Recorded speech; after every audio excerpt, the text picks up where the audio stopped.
Ladies and gentlemen, I'm so excited for today's episode of the Rush Hour podcast. We have a dating coach to come give us her wisdom. It's Elsa Moreck. How are you?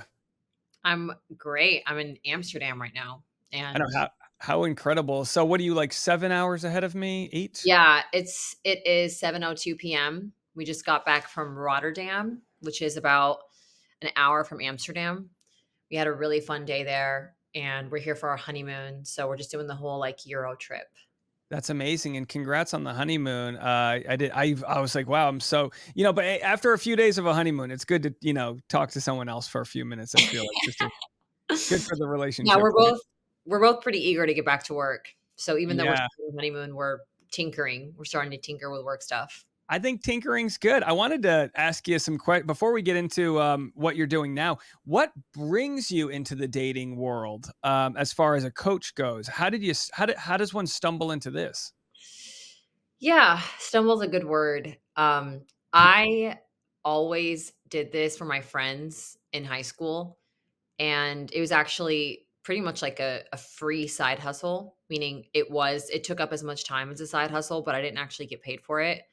But what really pushed me over the edge was there was this guy in college that I was helping out named Brent, and I really just took his dating life from like A to Z. He was very attractive actually, but kind of nerdy, didn't really know how to dress, didn't know how to present himself. He was kind of like girly and feminine with his mannerisms, and he was just too nice with women. Like he would meet a girl and like immediately fall in love, and he had no game whatsoever, and I would like see him interact with these women and just fall on his head like time after time after time. And so it started out with me just helping him and passing him tips at the bar when we were drinking, just being like, all right, I'm just going to be honest with you. Like, you really suck with women. And then just giving him like the blueprint.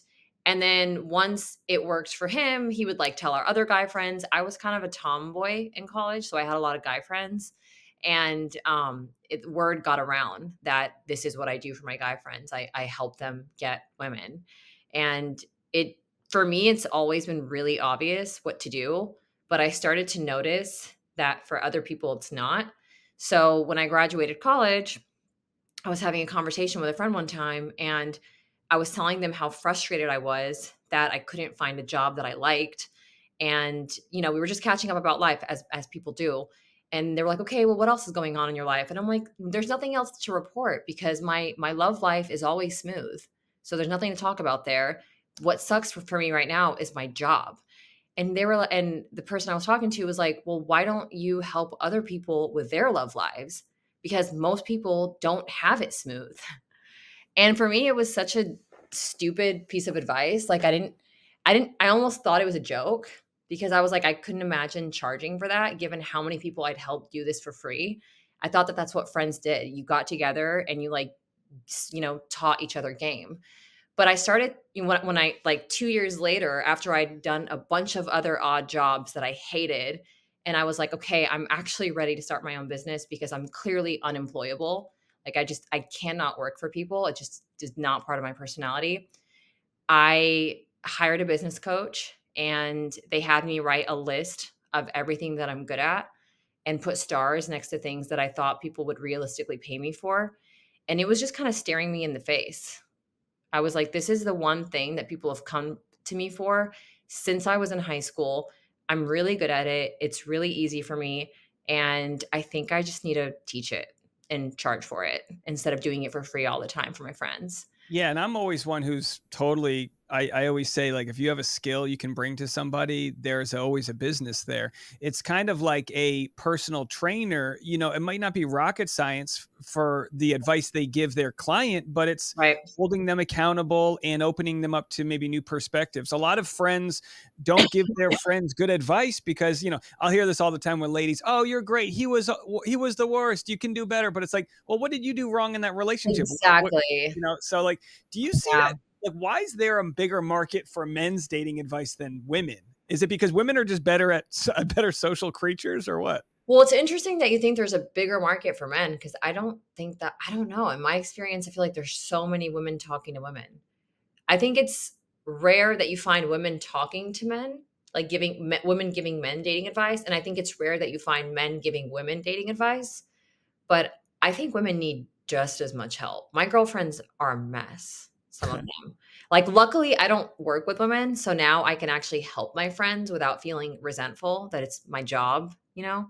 Right. But, um, but when I started, I was working with women, actually, and then Well, for a while, I did both. what's the biggest issue that you see with women in the dating world right now? I think that as women have become more financially competent, they've forgotten how to seduce and be soft with men. They don't know how to compartmentalize well.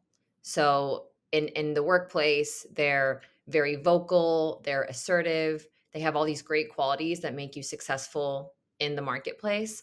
But when you go on a date, that's not really the version of you that he wants. He doesn't want you to always be disagreeable and always like vocalize every single thing you don't like. And like, men that they don't want to go on a date with a man.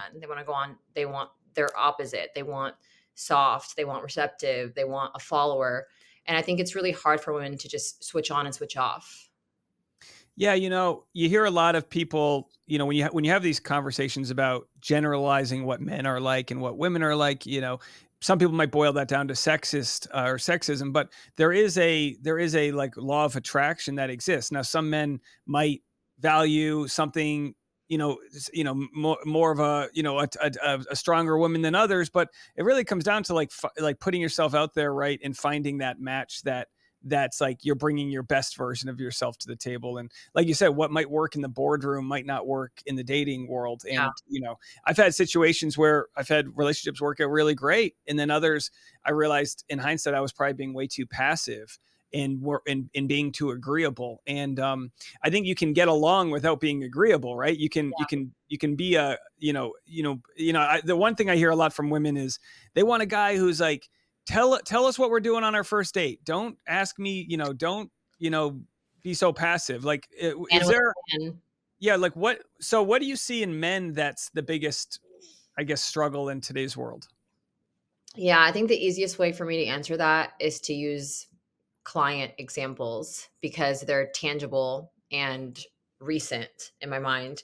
So I'll put them into three categories. I have one client that I work with a lot, like this profile of a client, and I'm thinking of someone right now specifically who's an engineer and he's in his late 20s.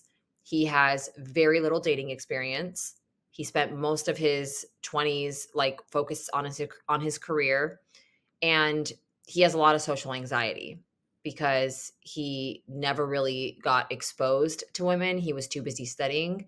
And now that his career is starting to take off and his friends are starting to go off and get married, he's feeling the pressure of like, I need to start learning how to socialize with women. But he has extreme social anxiety. So when we first started working together, he couldn't even make eye contact with me on Zoom after he had paid me and we were like starting our coaching relationship. So just so utterly nervous.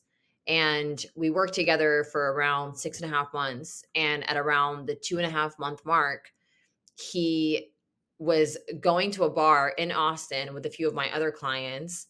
And he asked this girl out. They went outside and they were like making out within 45 minutes of meeting each other, which was a huge leap from when he first started.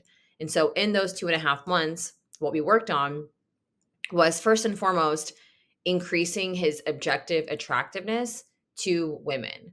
So, there is such a thing that there's a quantifiable way to measure how attractive you are, and it's called the mating value score.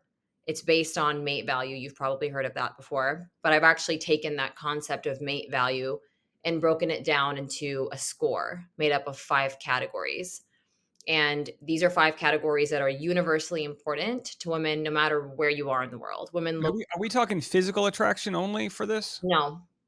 Okay. So it's provider, protector, presentation, humor, and character. So, provider, a man's trajectory, his capability and willingness to provide. Protector, so his physical stature, but also his emotional dominance. presentation, hair, skin, nails, style, teeth, humor. So humor isn't really necessarily just being funny. It's confidence, swag, game, whatever you want to call it. And then character. Is he drunk at the bars every weekend, or is he a solid dude that I can take home and introduce to mom and dad? Those are usually the quickest way to know what a woman thinks about you. And it happens very automatically. Like, you'll know it because when women talk to each other about a guy they just met, that's the order in which they'll describe him. So they'll say, Yeah, I it just met makes this guy. sense. Yeah. Yeah, I just met this guy. He's a doctor. He's like 6'1". He's really hot. And he has a great relationship with his family. Like that's literally the order that they'll describe it to their girlfriends. And they're not women, most women aren't conscious of it. They're not talking to you and like checking off a checklist in their head consciously. A lot of it is happening unconsciously. But my aim when I work with a client is to take that process that is unconscious and make it tangible for men. Because most men just want a solution. They just, if you give them a solution to a problem, then they can solve it. So that's the way that I found that by making attraction objective and quantifiable, we're able to actually raise that number and measure how they're growing in the eyes of women. So that's the first thing that I do is I set them up on a date. Their date rates them in these 5 categories. I evaluate that, and then we spend the next few months raising that score. The other thing that we do is a lot of exposure therapy, because a lot of the men I work with, they don't talk to hot girls on a day-to-day basis. They don't meet them at their jobs. They didn't talk to them when they were in college. And if they do ever talk to them, they're usually their friend. So they don't know how to flirt. They don't even know how to hold a conversation sometimes. So in this client situation, he didn't even know how to hold a conversation, couldn't even hold eye contact. When a girl would look at him, he would immediately look away. So after exposing him to multiple different attractive women throughout the program, by the end of it, he's now no longer getting that rush of adrenaline every time he sees a hot girl. He's not freezing up. He can actually like have a conversation and not stutter over every word.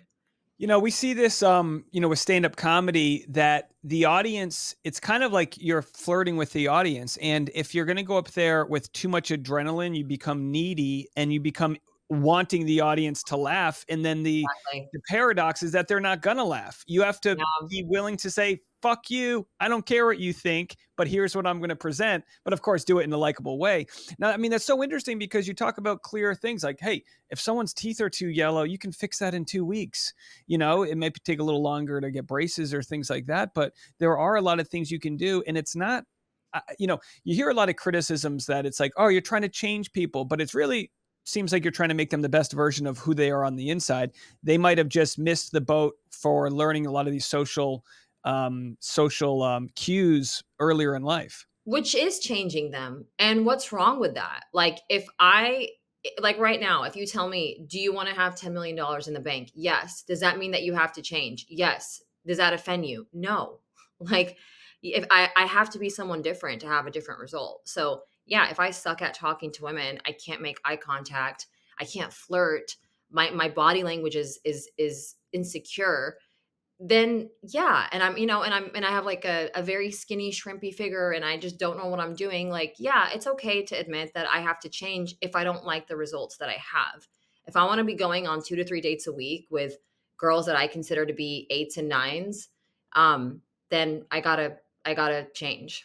And I don't see why that is offensive Right. personally. It's almost like, in the world we live in now, some people might fear late, like rating people, but we do that in our day to day life. I mean, the presidential race involves all of those factors. Most CEOs are taller, and I've been talking a lot about height on stage because a lot of all the average height for men in romance novels is 6'5", and they're Wow. I mean, it's crazy. That's like 0.2% of the population. But the idea, I think, is that your potential ability to protect and provide is based on your height, in part because society has valued that for whatever tribal reasons. So Yes. not everyone might not be wanting a guy who's 6'3", but as you mentioned, I mean, if a guy's tall, every girl in the bar is looking at him. How do you help guys that don't have some of those, maybe he's bald and 5'8"? Like how do you start Well, with like saying, "Hey, we got to work with what you got"? I worked with a guy who was bald and 5'2"? Was it 5'2"? It was 5'2" or 5'4". I can't remember. There's a guy named George out in LA. This would have been almost 2 years ago. But yeah, bald. We'll just say 5'4". He was either 5'2", 5'2", or 5'4", but short. And he was really worried when he hired me because he was just like, I don't know if you can help me. I feel like I'm really short compared to the standard man. I have an average face. I don't have any hair. And he had just gotten out of a relationship. His ex had broken up with him. 3 weeks later, she was dating someone else, which was very triggering for him, obviously. So he was kind of hiring me on the tail end of a breakup. And long story short, within 2 weeks of working together, and this doesn't happen with everyone I work with, but he was a special student. He went out with 9 girls, and 5 of them came up to his place. And we were both stunned. He just picked it up like that. And we didn't change his height, obviously. He had a good physique. He was working out. He had hired a fitness coach several months before. He had lost a lot of weight. Um, but what really changed, what made the difference for him was he learned how to polarize, which is something I talk about a lot with my clients.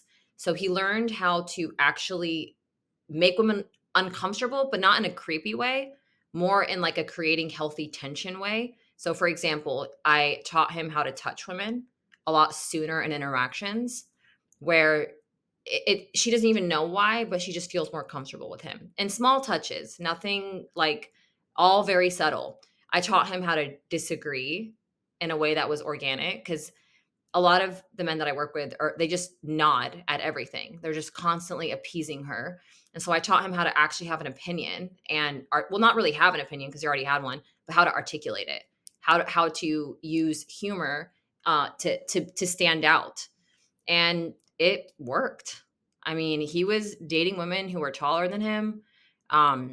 His height just didn't really matter anymore. And after a certain amount of time, what I see is that when my clients start having evidence that whatever they thought was holding them back isn't actually holding them back, whether it's age or height or their hairline thinning or whatever, then it just becomes like a feedback loop. Because then he's like, well, the last 3 girls came up to my place, so I guess it's just going to keep happening. And then that confidence gets you even more women. Yeah, it's like, look, you're not going to wake up taller unless you get some crazy surgery. But Yeah, yeah, there is but one now. these limitations that we tell ourselves, you will just continue to reinforce them. And we've all got that with we've held ourselves back with jobs and friends and what family. And if you keep on telling yourself this story of what was, it's not going to really propel you to change. So I think that's really great advice.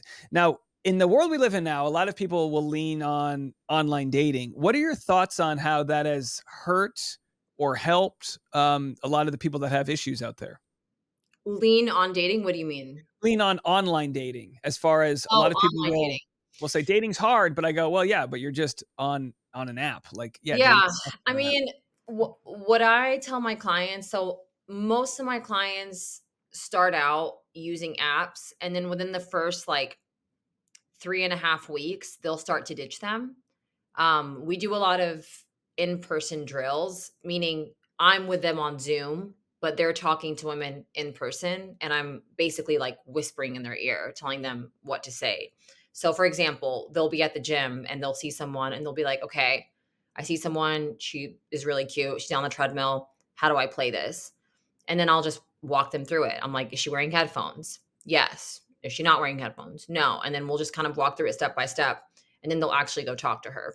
So after doing that several times in a row and some of the other drills that we do inside the program, they don't really need the apps anymore. They just start to realize that women are everywhere and you don't really need to use an app. It's just like this extra tool. But I don't think online dating is bad. Like it has its uses. I think it's really great for creating momentum.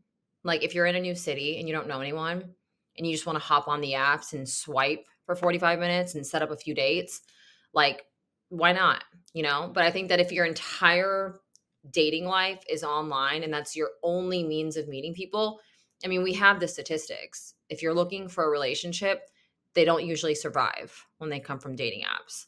They have the lowest success rate.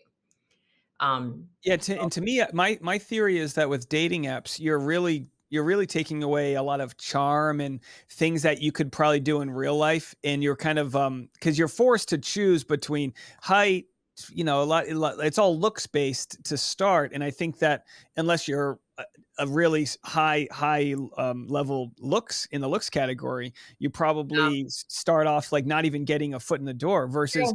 if you can strike a conversation. So my Yeah, audience, it's true. we got a lot of women out there. What can women do to increase the odds that they get approached in the world? In coffee shops and I know no one wants to be approached, but I think they never want to be approached by the wrong Mm, type of person. You want to be approached just by yeah. someone you want to spend time with. Yeah, exactly. Every time I see a woman that's single, I the first question I ask her when she complains to me, because not all single women want to be in relationships, but for those who do, they're always like, "What am I doing wrong?" And I always ask them, I'm like, "Do you ever approach?" And they're like, "No, Yeah. no, I would never do that." And I'm like, "Why not?" Like that's the first thing.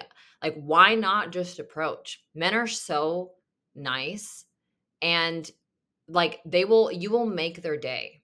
Even if you're not their type, like, they're gonna walk home with a new pep in their step, regardless. So, my thing is, like, why don't you approach? And you don't have to walk up to him and be like, "Hey, sexy, like, can I get your number?" Like, you don't have to do that.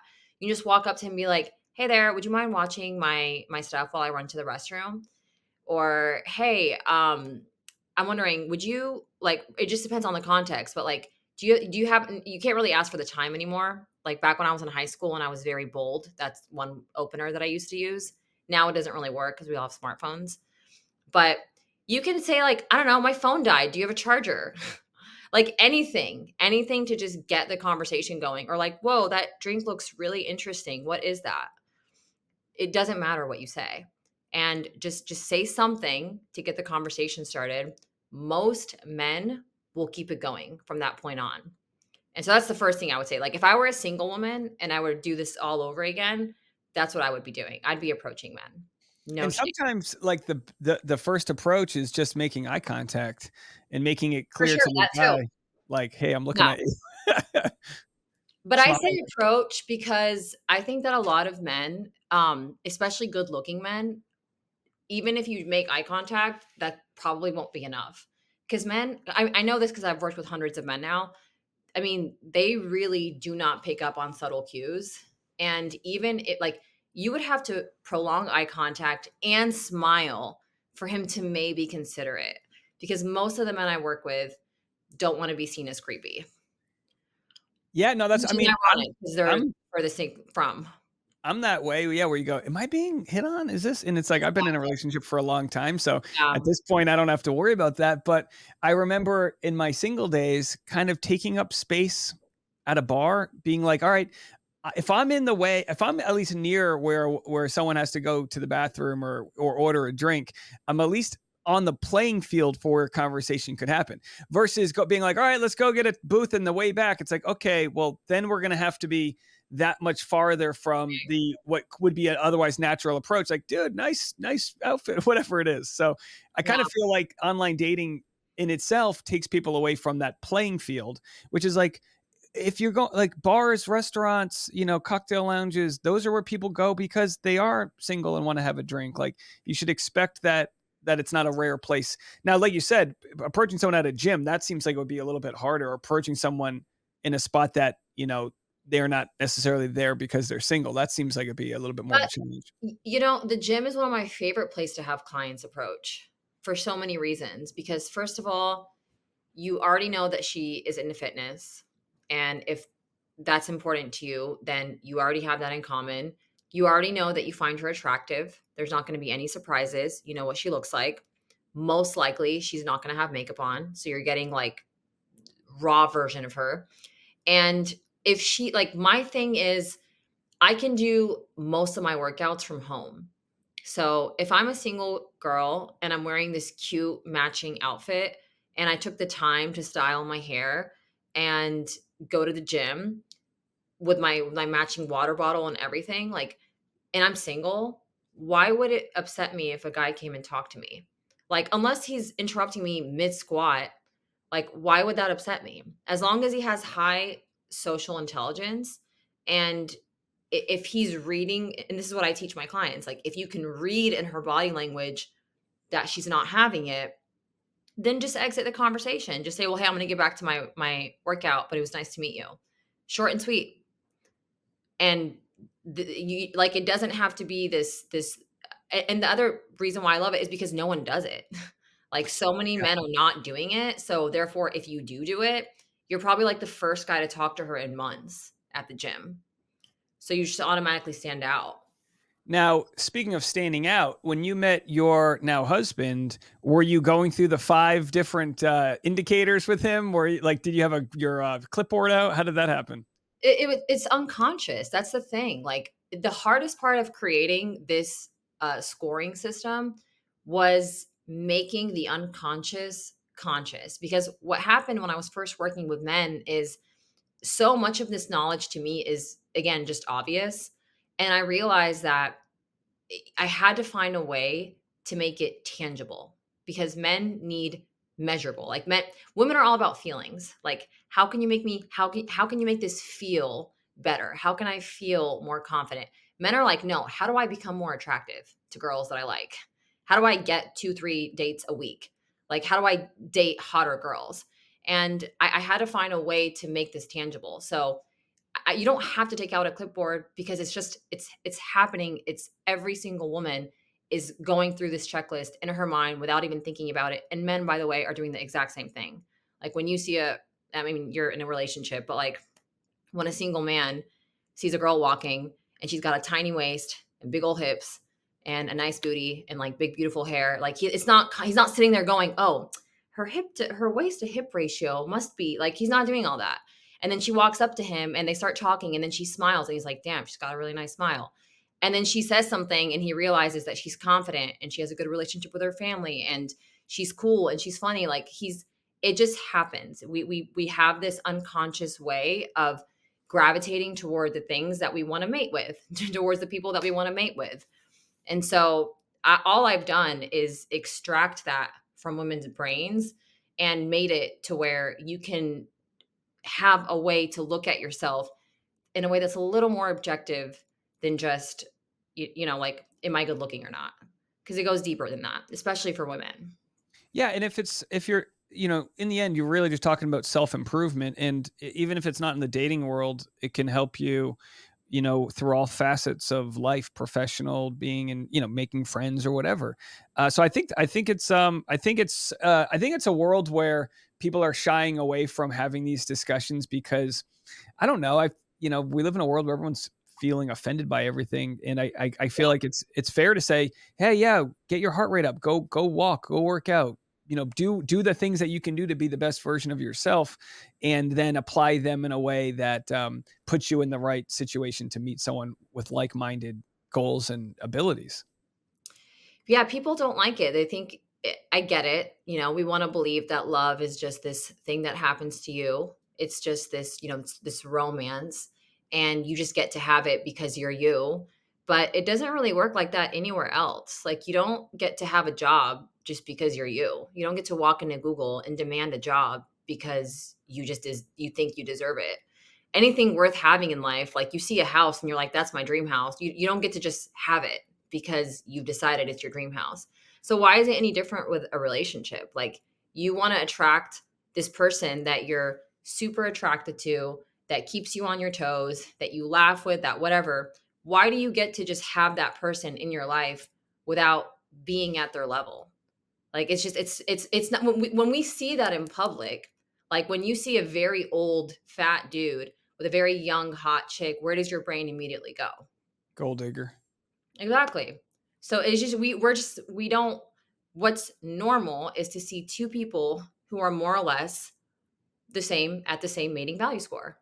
And that's kind of why I think ghosting's so prevalent in our world, is that because of online dating, we almost inflate our score to a level we can't live up to. You know, you show the best versions of yourself, and it's like, I'm a piece of shit. Like I'm not that cool. You know, I've got all. And when you meet someone in the flesh and give them the real you and the real good version of you, you can like that. You can play with that. But online dating is like, oh my gosh, I expected it was going to be my knight in shining armor, and he's covered in, you know, his armor's all rusted. It's like, yeah, I got rusted armor. I'm a human.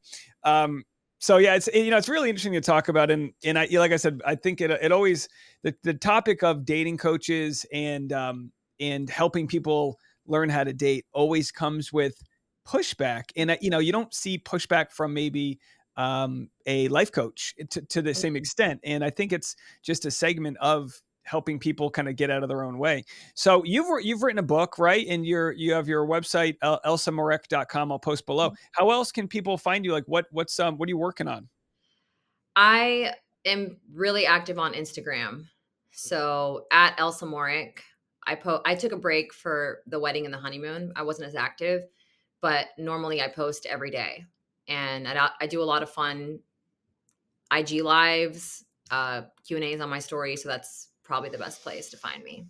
And how much are you taking private clients? Is that like a main kind of aspect of the business, or are you trying to teach more to the masses?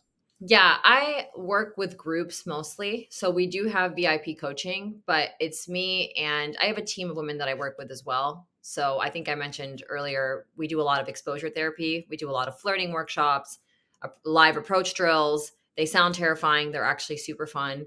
But I have a lot of women who help me out. And then I have a female head coach as well that works with clients one on one. But for me, mostly it's group teaching. And I love group teaching because one of my favorite Tony Robbins quotes is proximity is power.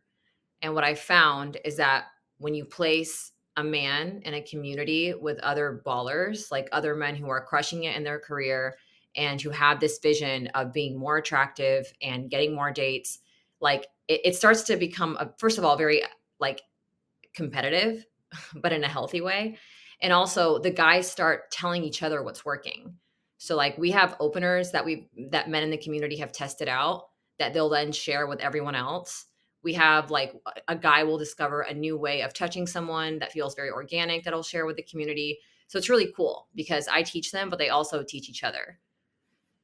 Interesting stuff. Well, Yeah. look, I mean, yeah, I just find it fascinating, and it's like we were saying before. It's not just dating. I mean, this idea of like learning by osmosis, or you know, I've heard once that if you want to be a millionaire, you have to know at least one millionaire person, because like in order to sort of you know, consume that sort of energy of what's working, you have to be present in that. With comedians, you go watch the best comics perform, you learn their tricks, and you learn what they're doing that's making them so good. And you know, I think that's the same way here for those that have jobs that are exist only online, and maybe their social aspect of their life's yeah, weekend. It seems like a really good opportunity to just get out of your own way and you know, uh, learn from some others. And even if your job isn't online, like I have clients who work in pharmaceutical companies and they travel the world and they work with a lot of beautiful women, for example, but they only know them in the context of professional. So they're not used to being around because it's kind of hard after you leave college. Like, where do you congregate with other attractive women? Not really anywhere. And I have a lot of clients who don't drink. So bars are kind of out of the picture for them. So there's just not many opportunities to congregate as an adult with other attractive single people. And that's part of what makes it tough. Yeah. So, I again, interesting stuff, and please come back anytime that you've got anything you need to share, because I found it really interesting to talk to you. I tell your husband I apologize for taking you away, No, but I'm good. Watching Hamlet. oh, there you go. So enjoy the rest of your trips, and thanks again for stopping by today.